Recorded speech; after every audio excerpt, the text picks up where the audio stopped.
Voy a empezar otra vez a hacer un resumen breve del reinado de Isabel II. Me estoy dando cuenta que está muy largo y está un poco pesado. Por lo tanto, voy a intentar hacerlo breve para que me dé tiempo en una hora, puesto que todo esto está explicado en clase. Mirad, la minoría de edad de Isabel II, sabéis que se divide en dos regencias. La primera, la estáis viendo ahí en la foto, es la regencia de su madre María Cristina, que va desde el año 1833 a 1840. Os interesa mucho saberos las fechas por los comentarios de texto.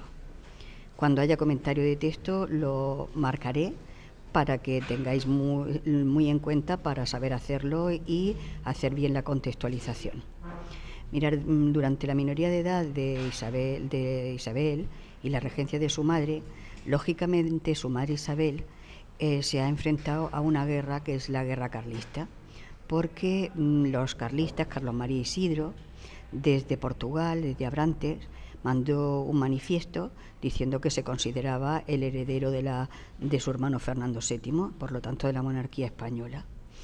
Empieza una guerra que se van a llamar las guerras carlistas.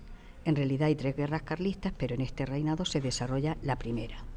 Se desarrolla durante toda la regencia de María Cristina. María Cristina era absolutista, pues como lo había sido su marido Fernando VII, pero se tiene que apoyar en los liberales porque si no se encuentra muy sola para luchar contra el bando carlista. Todos los que estáis viendo ahí son presidentes de gobierno que son elegidos por la reina María Cristina, la reina regente María Cristina, para que organicen, para que gobiernen y sobre todo organicen esa guerra contra Carlos María Isidro, que sabéis que se da en una sola parte de España, muy en el norte, desde el Ebro hacia arriba. Aquí el primer presidente de gobierno, lógicamente, María Cristina, que se apoya en los liberales, se apoya en liberales moderados. Aquí va en decreciendo. Mirar, primero Bacea Bermúdez era tan moderado que los liberales lo que querían era que restituyese la Constitución del 12, pero Cea Bermúdez actúa como un monarca prácticamente, es un presidente de gobierno, pero como si fuese un monarca absoluto la reina, y por lo tanto Cea Bermúdez se va a encontrar con la oposición de los liberales. La reina tiene miedo y entonces lo quita del poder y pone a un señor que había sido muy liberal. Había participado en la Constitución del 12, había participado en la época del trienio constitucional del reinado de Fernando VII, había estado incluso en el exilio, pero Martínez de la Rosa, que había sido muy liberal en un momento determinado de la historia, sobre todo en el reinado de Fernando VII, ahora con el paso del tiempo vuelve mucho más moderado. Y entonces Martínez de la Rosa elabora un documento de leyes que, en cierto modo, para satisfacer al grupo de liberales, pero las hace desde el poder. Es lo que se llama el Estatuto Real. Todos estos documentos de leyes los vais a tener en otro documento especial que son las constituciones. Martínez de la Rosa es el señor que estáis viendo arriba. Recordar que le llamaban Rosita la pastelera porque su padre tenían pastelería y él iba muy rimbombante a las cortes. Ese es un escritor también importante de ahí del siglo XIX. Bueno, pues Martínez de la Rosa hizo el Estatuto Real, pero lógicamente tampoco satisface al grupo de los más liberales.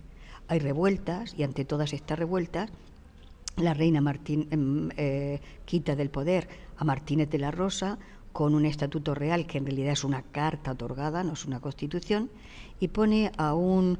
es que hay problemas, hay un envenenamiento de las aguas y culpan a los monjes. Todo esto no lo soluciona bien Martínez de la Rosa y es por lo que ante los conflictos internos que hay, además de la guerra carlista, pues la reina hace que Martínez de la Rosa presente la dimisión y pone otro presidente de gobierno más progresista. Daos cuenta que va más de derechas a más de izquierda. Cea Bermúdez muy moderado, Martínez de la Rosa moderado pero menos que Cea Bermúdez, y ahora Toreno pues es en realidad un progresista. Toreno está solamente es un progresista y el progresismo del siglo XIX, no ahora en el XX, es totalmente anticlerical. Entonces tomó medidas anticlericales. Esto no hace que haya también ciertos enfrentamientos y Toreno está poquísimos meses en el poder y la reina pone a un antiguo a un hombre muy progresista, que es Mendizábal. Como están las guerras carlistas, Mendizábal dice haber encontrado la panacea para solucionar, primero, un problema hacendístico. La hacienda, las arcas del tesoro estaban prácticamente vacías, y más para luchar contra la guerra, en la guerra carlista. Entonces dijo encontrar la solución para el problema de hacienda y sobre todo para obtener un dinero rápido y fácil, que va a ser la desamortización. ¿Qué es lo que pretende hacer Mendizábal? Pues vosotros sabéis, que lo hemos ido estudiando, que en el antiguo régimen, la mayoría, en España, el reparto de tierras estaba muy mal. En el norte existía el minifundio. El minifundio, todo esto viene desde la época de la Reconquista. El minifundio sabéis que no es bueno, y esto lo he dicho en otros temas, pues porque no da dinero suficiente nada más para mantener una familia. No hay para comprar aperos de labranza ni maquinaria moderna, es simplemente de autoabastecimiento. Y en cambio, el resto de España, la mayoría de España, estaba ocupada por el latifundio. Todo esto tiene que ver con la repoblación y a quién se le concede los territorios, a la nobleza y a las órdenes religiosas militares. Entonces, las tierras pertenecían a la nobleza y el clero. Eran tierras de la nobleza, que eran tierras vinculadas por el mayorazgo. Eran grandes extensiones de terreno que pasaban al hijo mayor y no se podían ni dividir, ni enajenar, ni repartir. Tenían que pasar intactas al heredero. Lo mismo ocurría con las tierras de la Iglesia, que eran amortizadas, tampoco se podían dividir ni enajenar. Entonces, lo que hace Mendizábal, que es un progresista, empieza con la desamortización. Mirad, esto es muy importante. Hemos hecho el comentario de texto hoy, que es el de... No lo hemos hecho hoy, hemos hecho otro. Pero vamos a hacer uno, que es el de la desamortización eclesiástica. La hace Mendizábal. Aquí os sale comentario de texto. Hay un tema entero de desamortizaciones, pero lo que quiero que veáis es que la desamortización eclesiástica, lo que hace Mendizábal es quitar, por medio de unas leyes, las tierras al clero y sacarlas en pública subasta. ¿Qué se pretendía con ello? Pues hacer un reparto de tierras mucho más equitativo y además obtener un dinero, porque esas tierras, al sacarlas en pública subasta, lógicamente se obtendría un dinero al repartirlas en medianas propiedades. ¿Qué ocurre con esta primera desamortización que hace Mendizábal? Luego lo estudiaréis mucho más en profundidad, que se hace como hacemos muchas veces las cosas en España, no siempre, pero rápido y mal, porque como tenía prisa por terminar con las guerras carlistas, lo que hace es que en lugar de sacar medianas propiedades, saca también grandes propiedades para que sean compradas. Y además lo hace de tal manera que solo pueden comprar los que tienen dinero. Por lo tanto, la tierra pasa de unos adinerados a otros. El problema que él pretendía, que era obtener un dinero fácil, se obtuvo, pero no tanto como él deseaba, y además el reparto de tierras no se hizo de la manera demasiado adecuada para que la desamortización eclesiástica fuese un éxito. Pero recordar que ya hace una desamortización eclesiástica. Fijaos que Toreno y Mendizábal son progresistas. Como la guerra carlista no termina y los moderados están indignados, pues la reina hace que quita a Mendizábal del poder y pone a un hombre muy moderado. Os vuelvo a repetir que está apoyándose en los liberales, pero los liberales se habían dividido en moderados y progresistas, y ahora pone a un liberal moderado que es Istúriz. Istúriz está 3 meses en el poder y la gente progresista lo que quiere ya es tener una constitución. Es restaurar la Constitución del año 1812 para tener unas leyes por las que regirse. Estando Istúriz en el poder, la reina regente María Cristina estaba en la granja, y entonces un grupo de suboficiales de la granja llegaron donde estaba la reina veraneando y le dijeron que tenía que restituir la Constitución de 1812. La reina, por miedo, quita del poder a Istúriz y entonces pone a un progresista en el poder, que es Calatrava. Con Calatrava se convocan Cortes para revisar la Constitución del año 1812. Recordar que fue la primera Constitución, sirvió de modelo para constituciones posteriores y además fue importante porque, bueno, esta Constitución se empezó a revisar, se revisa tanto que salió una Constitución nueva, que esta sí que creo que os sale en un comentario de texto, es la Constitución del año 1837. ¿Qué es lo que se pretendía con esta Constitución? Pues en realidad es satisfacer lo que pedían los liberales, tener un documento de leyes para regir los destinos del país. Pero se intentó, como se ha intentado ahora con la Constitución actual, me refiero a la de 1975, por la que nos estamos rigiendo actualmente los españoles, que fuese una Constitución del consenso. Intentó recoger ideas de la Constitución del 12, pero también algunos puntos del Estatuto Real, para que sirviese tanto a los grupos liberales más moderados y a los más progresistas.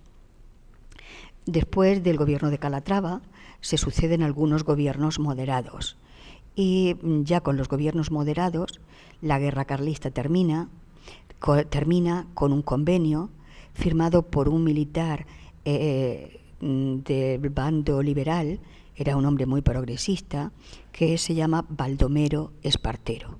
Lo estáis viendo ahí en la foto, que va a ser luego el regente. Baldomero Espartero firmó con un carlista que se llamaba Maroto, Rafael Maroto, firmó un convenio, un acuerdo, que era el Convenio de Vergara. Hemos hecho el comentario de texto, veis que Espartero dio ciertas facilidades a los militares para que, si querían rendirse, iban a mantener sus privilegios, sus condecoraciones, su graduación, siempre que quisieran permanecer fieles a la monarquía de Isabel y la regencia de María Cristina. Maroto se rindió por el Convenio de Vergara. Recordar que no todos los carlistas se rinden, que Cabrera siguió luchando todavía, pero fue vencido en la zona de Morella. Pero con los que firmaron el Convenio de Vergara prácticamente se termina esta guerra que dura, la guerra carlista, que dura 7 años y que fue la primera guerra carlista. Os recuerdo que hay 3 que se suceden en reinados posteriores, porque el carlismo volvió a reavivarse. Ya había terminado las guerras carlistas.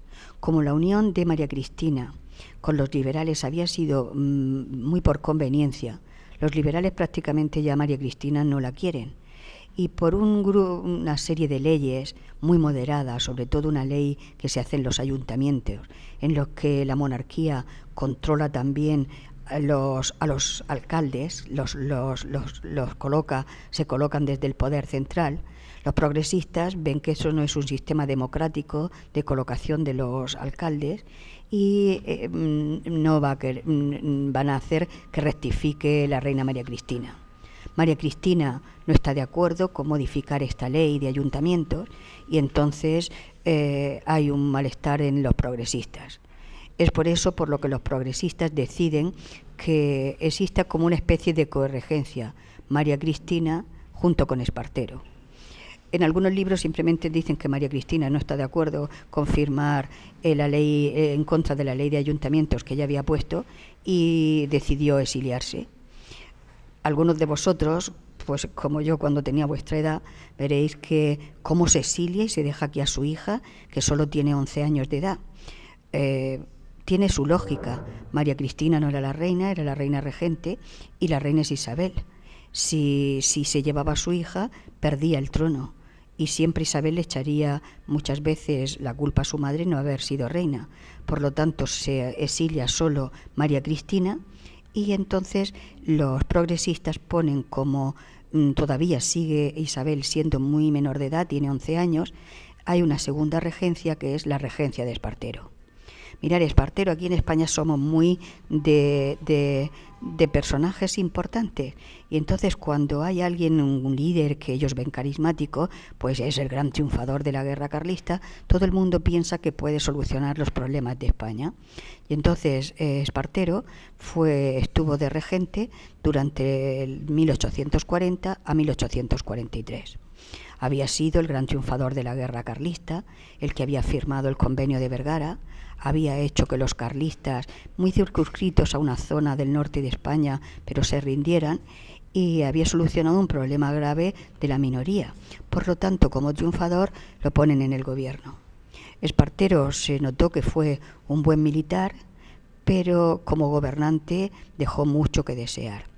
Era progresista, sin embargo actuó como un dictador. Se rodeó, pues igual que había hecho Fernando VII, de los suyos, de la gente con la que él se fiaba, de un montón de militares que eran adictos a su persona.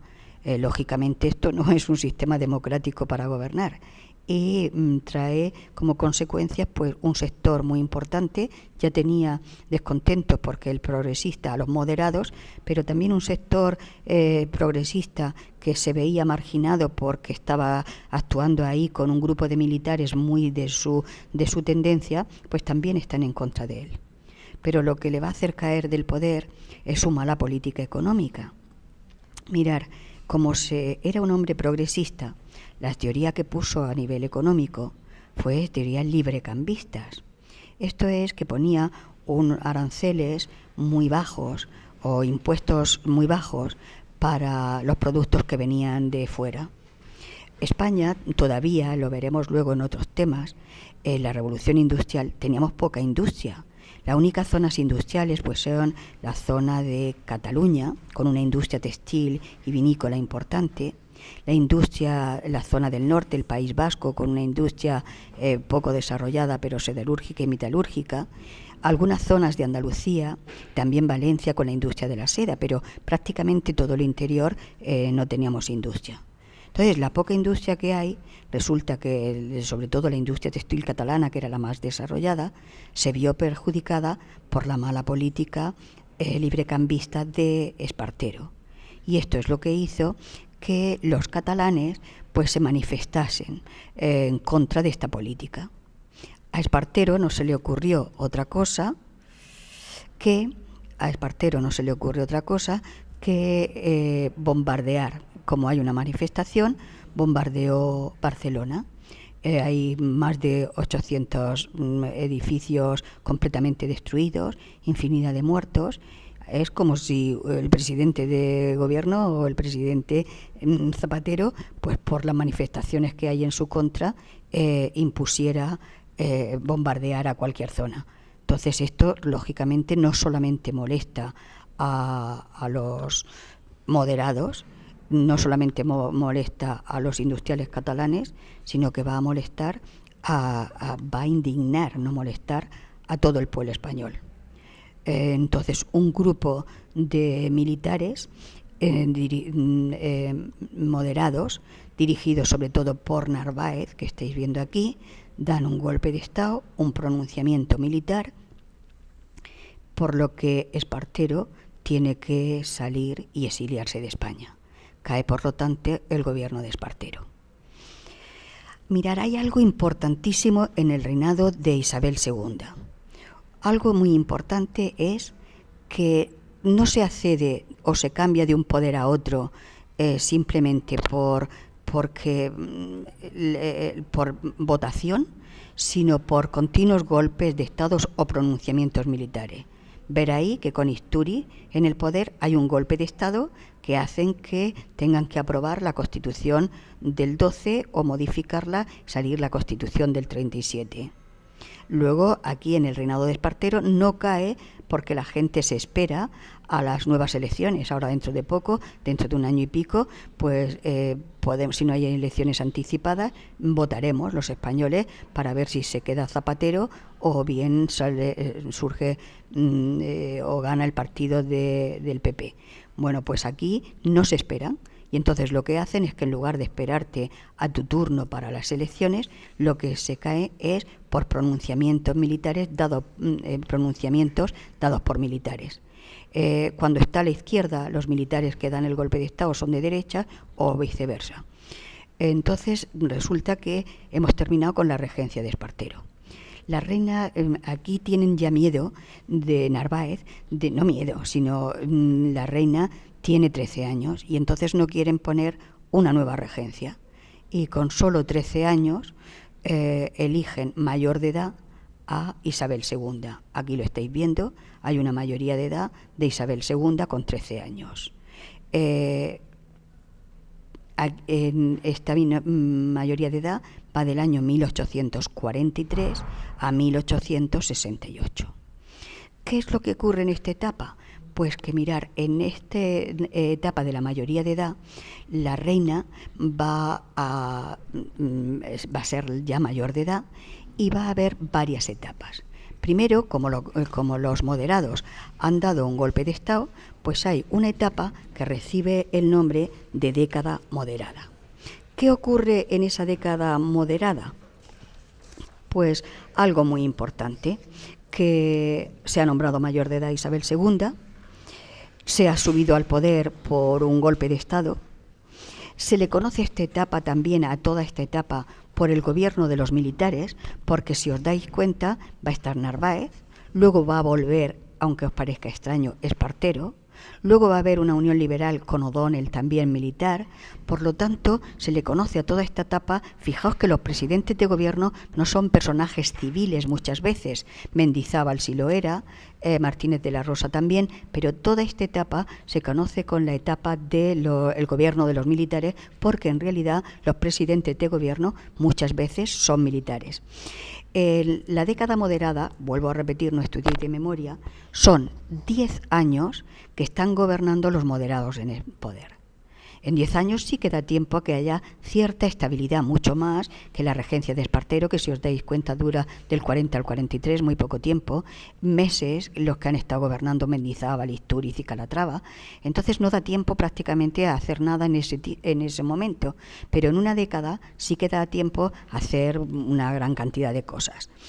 Una de las cosas que hacen este gobierno, pues está presidido, hay varios presidentes de gobierno, Olózaga, Bravo Murillo, pero en la década prácticamente el personaje importante de toda la década va a ser Narváez. Mirar, en esta época se pone orden, por ejemplo, se crea la Guardia Civil.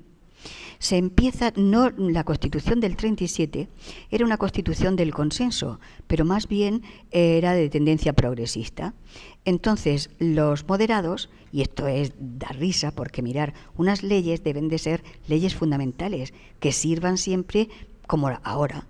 La Constitución que tenemos en la actualidad, me refiero al año que estamos, al 2011, es la misma Constitución que se puso cuando se murió Franco, que es la Constitución que también lleváis, que es la del año 1975. Bueno, pues esa ha servido para el partido de la UCD, que fue el primer partido que se formó en España, que ganó las elecciones, luego sirvió para el PSOE, luego ha servido para el PP con Aznar, y está sirviendo otra vez para el PSOE. Es decir, llevamos una gran cantidad de años, desde el 75 hasta el 2011, que estamos rigiéndonos por las mismas leyes. Es cuando estamos demostrando madurez política. Aquí en el reinado de Isabel II, si se os va quedando algo, es algo muy importante, y es que en un mismo reinado hay un montón de leyes. En la minoría de edad, un estatuto real, que es una carta otorgada, y una nueva constitución, que es la del 37. Ahora, en la época de la mayoría, va a haber una constitución que es la del año 1845. Y en esta etapa de Espartero se va a elaborar otra que ni siquiera se llegó a sancionar, que es la del año 1856. Lo que algo importante es la inestabilidad política, los continuos golpes de Estado y luego también la poca regularidad de leyes. Cuando suben los moderados se hacen unas leyes a su gusto, cuando surgen o suben al poder los progresistas se hacen otras a su gusto. Bueno, pues la década moderada se hace una nueva constitución que es muy moderada, que es la Constitución del año 1845. Algo también importante es que las relaciones con Roma estaban rotas, porque la desamortización eclesiástica era quitarle tierras a la Iglesia para sacarlas a pública subasta y obtener un dinero fácil. Por lo tanto, la Santa Sede, Roma, rompe sus relaciones con España. En la década moderada se hace un concordato con la Santa Sede, que es el del año 1851, por el que se vuelven a tener relaciones amistosas con Roma. Lógicamente se suspenden las desamortizaciones, las que se estaban haciendo y las que se continuaron haciendo en la época de Espartero. En la época de Espartero se interrumpen. Y por lo tanto las relaciones con Roma vuelven a ser buenas. Se permitió, por ejemplo, la influencia de la Iglesia en la enseñanza, que es muy importante.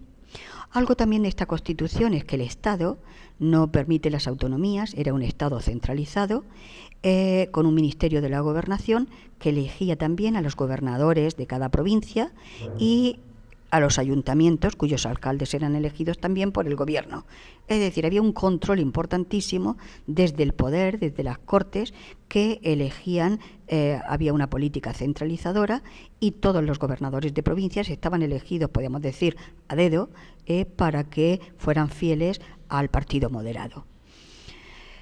Este partido moderado pues hizo también, había problemas hacendísticos y entonces intentó reformar la hacienda, creando dos tipos de impuestos nuevos. Unos impuestos, esto lo hace Vidal y Mon, un ministro de Hacienda, con dos tipos de impuestos que son los que tenemos ahora. Impuestos directos, que es sobre la contribución territorial, y luego unos impuestos indirectos sobre los artículos de consumo. Lo que pasa que, mirar, tanto tiempo en el poder los moderados estaban indignando ya a los progresistas, estaban poniendo muy nerviosos a los progresistas, porque llevaban 10 años en el poder, década moderada. Empiezan a haber problemas de corrupción, de cierta corrupción, afirmaban que el gobierno moderado estaba corrompido, y entonces es lo que hace que los progresistas quieran dar un golpe de Estado. Para que esto no ocurra, un hombre llamado O'Donnell dio, o que también es militar, que lo tenéis aquí, pues dio un golpe de Estado. Este es Narváez y este es O'Donnell. Dio un golpe de Estado en Vicálvaro, cerca de Madrid. A esto se le dio el nombre de la Vicalvarada. Y a partir de ahí resulta que él era moderado, pero se le une también los progresistas. Y por lo tanto hay una revolución en la que se quita del poder a la década moderada, fijaos que no por unas elecciones limpias, sino otra vez por pronunciamientos militares, y entonces empieza una etapa en la que se hacen con el poder los progresistas. Los progresistas ponen en el poder como a alguien que parece imposible que vuelva, que es Espartero. Durante esta etapa progresista se empieza a hacer una nueva constitución, que es la constitución del año, bienio son 2 años, bienio progresista, la constitución del año 1856. Pero esta constitución se le llama la non nata, que quiere decir no nacida, porque prácticamente nunca estuvo en vigor. Si os dais cuenta, no hay que estudiar de memoria, tenéis un poco que aplicar la lógica. Si los moderados tienen un tipo de ideología, los progresistas son otros. Los moderados suspenden las desamortizaciones y en el bienio progresista continúan las desamortizaciones. Es más, hay un señor que se llama Madoz, ministro de Hacienda de Espartero, que va a hacer una desamortización civil. Observar, con Mendizábal se hace una desamortización eclesiástica. Y con Madoz, en la época de Espartero, en el bienio progresista, se va a hacer una desamortización civil. Lógicamente, de nuevo, va a haber el gobierno de Espartero. Lo habían tachado en la primera etapa que había estado durante la regencia de un hombre que, siendo muy progresista, actuó prácticamente como un dictador, porque daos cuenta que el bombardeo no consulta con nadie, sino que bombardea Barcelona porque a él le da la gana. Entonces había actuado de forma muy dictatorial, había puesto también en el gobierno a gente a su gusto y a dedo.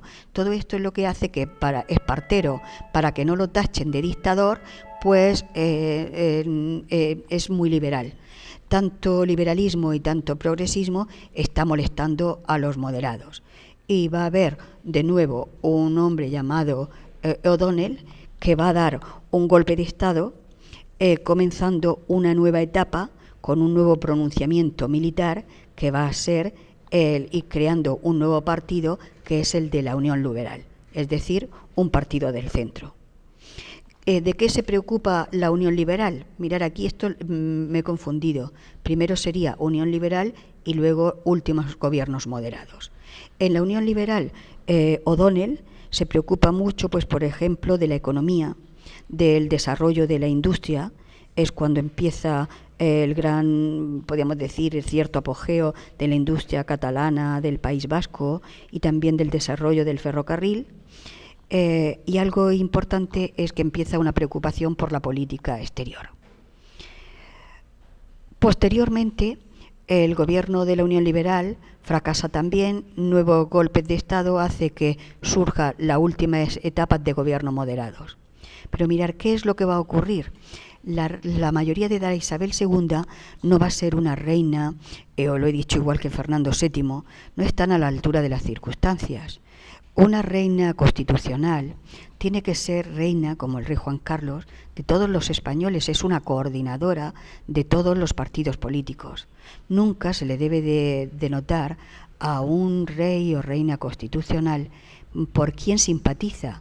Tiene que ser rey de la derecha, de la izquierda, del centro y de la extrema izquierda, de todos los partidos que haya aprobado una constitución.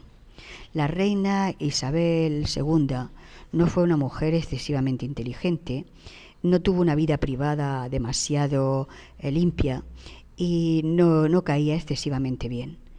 Se inclinaba siempre por el modelantismo.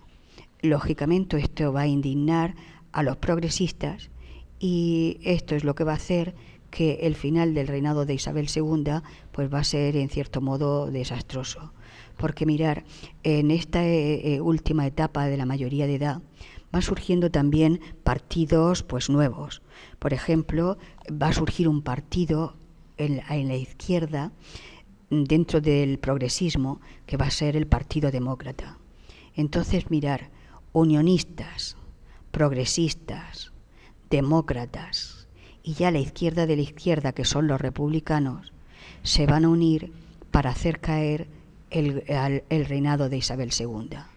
Va a haber una revolución que la estudiaremos con más detenimiento en el Sexenio Revolucionario, se llama La Gloriosa y va a hacer que el gobierno de Isabel II o Isabel II caiga del poder.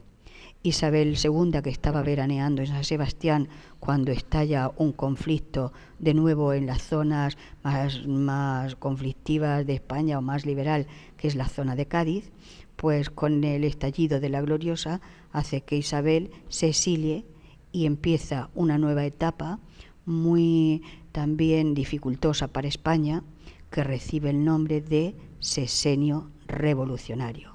Van a ser 6 años de inestabilidad política en el que se van a suceder varias formas de gobierno y algo muy importante en ese sexenio, va a surgir una nueva forma política que hasta entonces no había aparecido en España, que es la Primera República.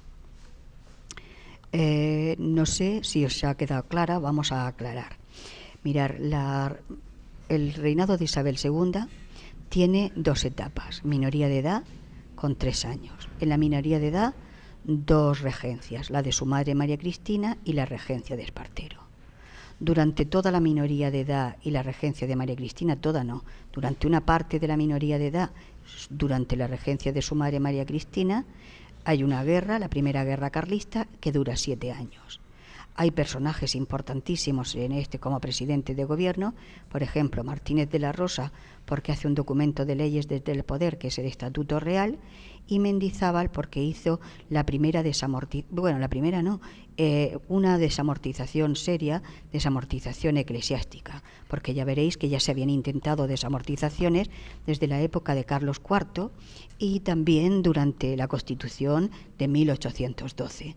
Pero habían sido tan breves que prácticamente no habían tenido importancia. Las grandes desamortizaciones se producen ahora en este siglo XIX, en el reinado de Isabel II.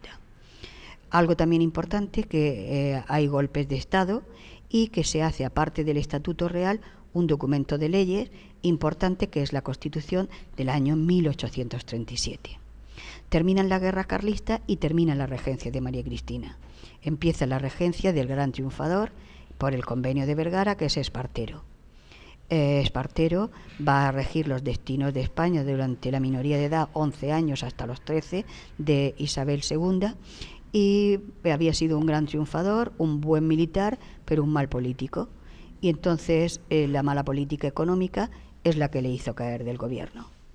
Comienza entonces, para no empezar con otra regencia, la mayoría de edad de la pobre Isabel II. Digo pobre porque con 13 años me habéis dicho todos que estabais entonces en la ESO. Fijaos que no hay preparación, y además a las reinas no se les preparaba como por ejemplo está preparado nuestro príncipe de Asturias actualmente, habiendo estudiado en todas las academias, habiendo hecho máster en el extranjero, habiendo estudiado también Derecho y Ciencias Políticas, un hombre preparado, sabiendo idiomas.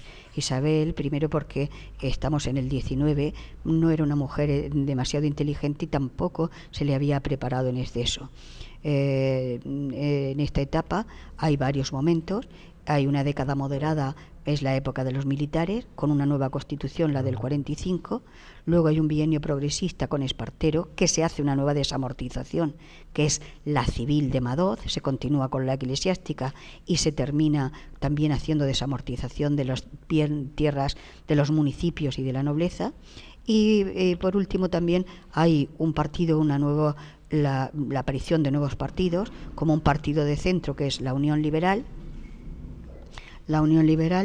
y un partido también importante que va a ser un partido de extrema izquierda en este momento, que es el Partido Demócrata, y del Partido Demócrata va a surgir un partido que es el Partido Republicano. La mala actuación de estos gobiernos llevarán a que, sobre todo la inclinación de la reina por el moderantismo, hará que haya una sublevación, una revuelta, conocida con el nombre de la Gloriosa, por lo que Isabel tendrá que salir del poder.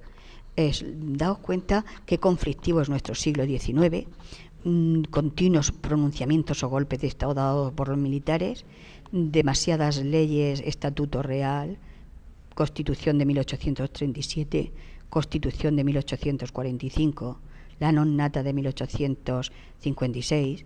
Todo esto va a hacer que el reinado de Isabel II, como lo había sido el de su padre Fernando VII, con distintas etapas, sean unos reinados conflictivos. Y lo mismo lo será también el sexenio revolucionario. Es la estabilidad, en realidad, aunque estamos viendo la crisis económica que tenemos en España ahora, pues la estabilidad se ha formado a partir de la transición. Nuestra transición a la muerte de Franco ha sido una transición muy limpia, una transición en la que pasamos a la democracia sin necesidad de esos golpes de Estado que estáis viendo que se han producido y que se van a ir produciendo a lo largo de todo el siglo XIX. Recordar que esto es muy importante y que estos apuntes los tenéis redactados y escritos en extenso en vuestro libro. ¿No? En los apuntes que os he dado, y también lo tenéis en el libro. Por lo tanto, podéis ampliar. Pero sí que conviene que oigáis, porque os estoy haciendo un resumen, aunque sea breve.